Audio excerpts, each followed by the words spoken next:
చాలా ఎమ్మీగా ఇట్లా తీసుకోవచ్చు. వెజిటేబుల్స్ అట్లా షార్టేజ్ ఉన్నప్పుడు అట్లా తీసుకోవచ్చు. చాలా అంటే చాలా బాగుంది. టేస్ట్ కూడా సూపర్ ఉన్నది.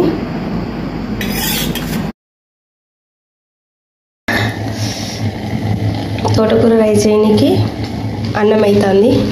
అన్నం అయ్యేలోపు తోటకూర రైస్ కోసం ఈ తోటకూర మంచిగా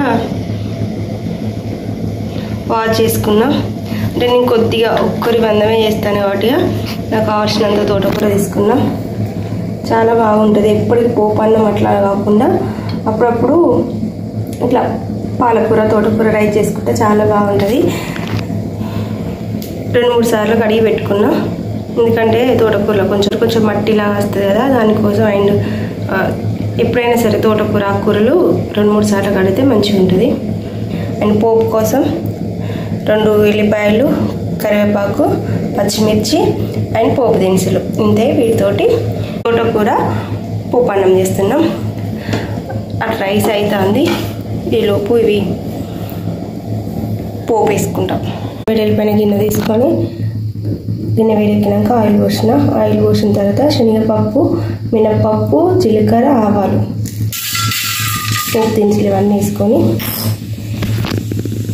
తర్వాత ఎల్లిగడ్డ కొంచెం ఇట్లా ఒకసారి ఇట్లా గట్టిగా అనుకున్నా.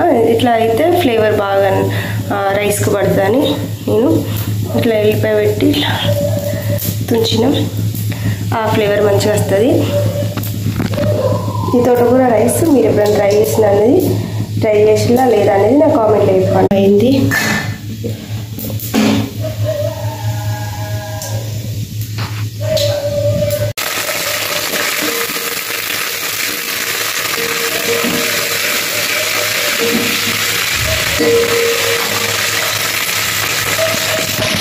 పోపు దినుసులు వేగిన తర్వాత పచ్చిమిర్చి, ఎల్లిపాయ. అండ్ పచ్చిమిర్చి నేను మళ్ళీ కారం అట్లా ఏమేమి కాబట్టి ఈ తోటకూర అన్నానికి సరిపోను స్పైసీనెస్ మొత్తం పచ్చిమిర్చితోటే వేసుకున్నా. అండ్ కల్లిమగ్గ వేసుకున్నా. మళ్ళీ కారం పొడి అట్లాంటి శనగల పొడి అట్లా ఏమి లేదు. అందుకే కొంచెం కారం ఎక్కువ కంటే పచ్చిమిర్చి ఎక్కువ వేసిన. ఇది కొంచెం వేగుతూ ఉంటేనే ఇక్కడనే రుచి సరిపోయేంత సాల్ట్ వేస్తాను. మళ్ళీ వేయనిగా ఆనియన్ వేసుకోవచ్చు, ఆప్షన్. కానీ నాకు తోటకూర రైస్లో ఆనియన్ వేయను, అందుకని నేను వేయలేదు. వేసుకోవాలనుకునే వాళ్ళు వేసుకోవచ్చు. పచ్చిమిర్చి ఇట్లా వేగిన తర్వాత మన మెయిన్ ఇంగ్రీడియంట్ తోటకూర వేసుకోవాలి.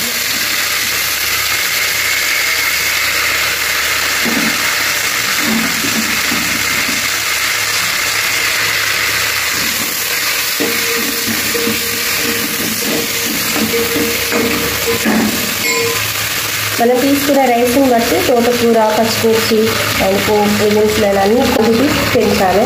నేను ఒక్క రుచి సరిపోయేంత వేస్తాను. వాటిగా కొద్దిగానే తోటకూర తీసుకున్నా. సో ఎంతమంది తీసుకుంటాను, ఎంత రైస్ తీసుకుంటాను అనే దాన్ని బట్టి ఈ ఆకు తీసుకోవాలి. కొంచెం పసుపు వేస్తాను కలర్ కోసం. అంటే పసుపు వేసుకోవచ్చు లేదా వేసుకోకుండా బాగానే ఉంటుంది. పసుపు వేసుకోకపోతే వైట్ రైస్ లాగా మంచిగా అనిపిస్తుంది. పసుపు వేసుకుంటే కొంచెం కలర్ఫుల్గా అనిపిస్తుంది. అంతే, జస్ట్ కలర్ కోసం తప్ప పసుపు అనేది ఆప్షన్. మంచిగా ఆకు ఉడకనికి వచ్చింది. సో ఇంకా ఒక 2-3 మినిట్స్ తర్వాత మళ్ళీ ఒకసారి కలిపి ఇంకా వేడి అన్నం వేసుకొని సర్వ్ చేసుకుంటే మంచి ఎమ్మి తోటకూర రైస్ రెడీ.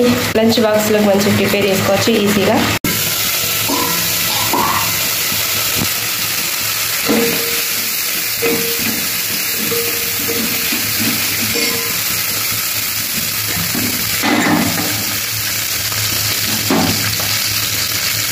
ఆకు మంచిగా ఉడికింది. ఇక కావాల్సినంత రైస్ ఇందులో వేసుకొని మంచిగా కలుపుకుంటాం. ఇంకా దీంట్లోకి చట్నీస్, కర్రీ ఏం అవసరం లేదు. ఇంకా ఇంట్లోనే డైరెక్ట్గా వస్తే అసలు మంచి స్మెల్ వస్తుంది. ఇంకా బాగా ఎమ్మి చాలా ఎమ్మిగా ఇట్లా తీసుకోవచ్చు రోజు. అంటే ఎప్పుడైనా వెజిటేబుల్స్ అట్లా షార్టేజ్ ఉన్నప్పుడు అట్లా వేసుకోవచ్చు. చాలా అంటే చాలా బాగుంది, టేస్ట్ కూడా సూపర్ ఉన్నది.